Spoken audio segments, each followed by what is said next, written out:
Hello साथीहरु, welcome to back my YouTube channel. म चाहिँ अहिले मलेसियाको रातको 7:30 बज्यो। म चाहिँ ड्युटी जाँदैछु। 7:30 भयो, 8 बजे ड्युटी पुग्नुपर्छ। म चाहिँ ड्युटी जाँदैछु। के छ अनि हजुरहरुको खबर? विदेशको ठाउँमा रुम आउने बेला ड्युटी जानुपर्छ, सुत्ने बेला उठेर ड्युटी जानुपर्छ।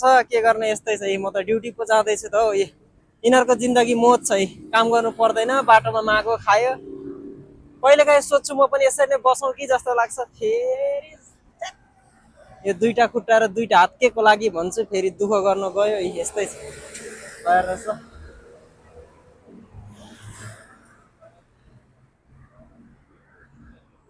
मैले चाहिँ बाटो काटिसके।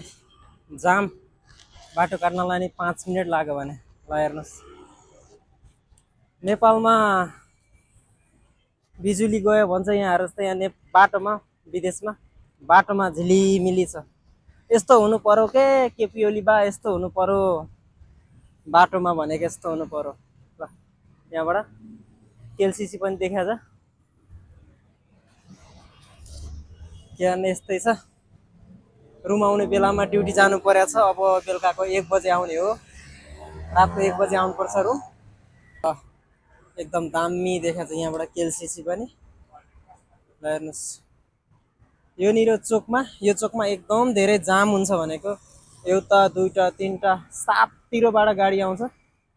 7तिरबाट गाडीहरु आउँछ, त्यही भएर एकदम जाम हुन्छ यहाँनिर। ल ट्याक्क लाएर